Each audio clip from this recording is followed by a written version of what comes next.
Jouer, c'est fuir. C'est explorer et c'est aussi découvrir des mondes. On peut se défier soi-même et s'échapper un instant du quotidien. De nos jours, le jeu est une véritable passion. C'est pour beaucoup celle qui anime, qui rassemble notre cercle et qui parfois peut nous sauver. Mais comme toutes les passions, elle peut nous faire sombrer à cause de l'isolement, de la pression ou de tout ce qu'on y investit sans s'en rendre compte. Parfois, le jeu ne devient pas un refuge, il se transforme plutôt en prison. Parfois, la passion n'éclaire plus rien, et elle brûle tout sur son passage.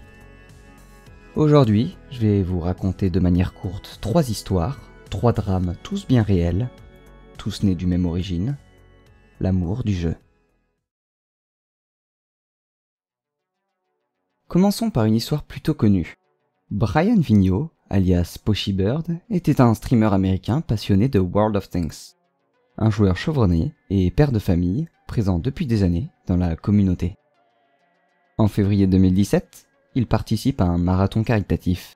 L'objectif ? Lever des fonds pour une association aidant les enfants malades. L'initiative est très belle, l'ambiance est bienveillante et la motivation immense. Il stream encore et encore pendant 22 heures d'affilée. Sa voix se fait de plus en plus lente, son regard plus fixe. À la fin, il dit qu'il prend une pause clope. Il coupe donc son micro et sort fumer une cigarette. Il ne reviendra jamais de sa pause. La caméra tourne, les spectateurs attendent, certains plaisantent tandis que d'autres s'inquiètent, mais Brian ne réapparaît pas. Le lendemain, on apprend la nouvelle. Il est malheureusement décédé d'un arrêt cardiaque, seul dans sa cuisine. Brian voulait aider, il voulait donner, mais dans un monde où les viewers veulent toujours plus, où les algorithmes récompensent parfois l'endurance plus que la créativité, s'arrêter, c'est risquer d'être oublié. Alors, on continue. Même quand le corps ne suit plus. Il a vraiment tout donné, même ce qu'il n'avait plus.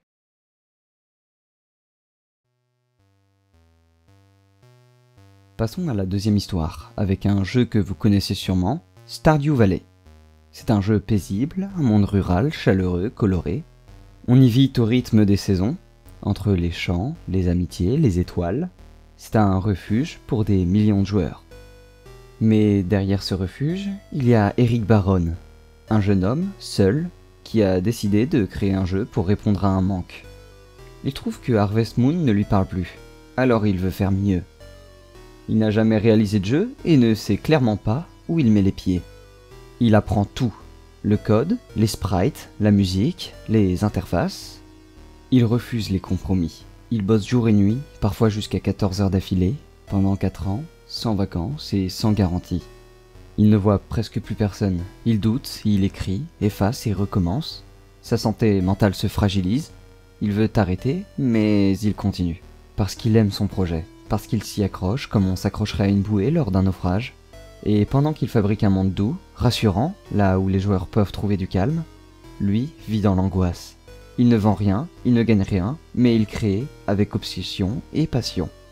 En 2016, Stardew Valley sort sur PC et console, et c'est heureusement un succès. Un phénomène qui a rapporté des millions, mais la plupart des joueurs ne sauront jamais tout ce que le développeur a dû endurer pour offrir ce havre aux autres. D'après les dires de certains, ce jeu les a sauvés, et paradoxalement, ce jeu a failli détruire son créateur.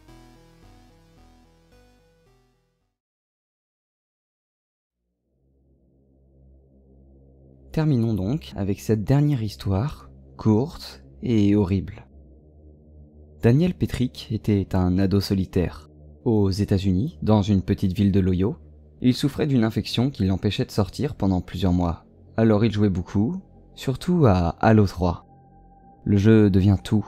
Son lien social, sa liberté, son terrain de revanche, il s'y accroche. Son père, un pasteur, s'inquiète beaucoup pour son fils et la relation qu'il porte aux jeux vidéo. Il décide alors de confisquer le jeu. Daniel ne comprend pas du tout et il le vit même comme la plus haute des trahisons.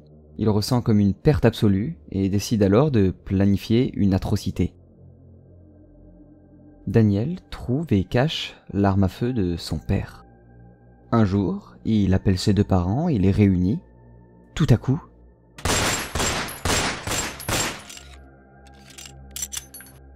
sa mère ne survit malheureusement pas et son père est grièvement blessé.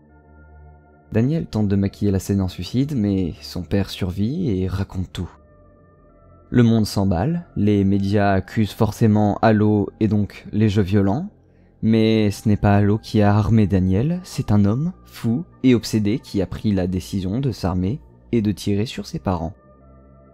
Il n'a pas tiré à cause d'un jeu, il a tiré à cause de sa folie et de son addiction. Ces histoires ne sont pas là pour accuser le jeu vidéo. Elles sont là pour rappeler que la passion peut être belle, mais que même la plus belle des passions peut se transformer en une obsession malsaine. Le jeu n'est pas un danger, mais il peut devenir un masque, une armure ou un gouffre. Un gouffre où seul le joueur est le principal responsable de ses actes. Brian est mort parce qu'il a trop donné, Eric s'est isolé parce qu'il croyait trop, Daniel a tiré parce qu'il était complètement accro. Alors, soyez prudents tout au long de votre vie. Que ce soit les jeux, l'amour, l'argent, la musique, restez capable de mesurer l'importance de chaque chose par rapport à votre santé ou celle de votre entourage, car chacune des vies est irremplaçable.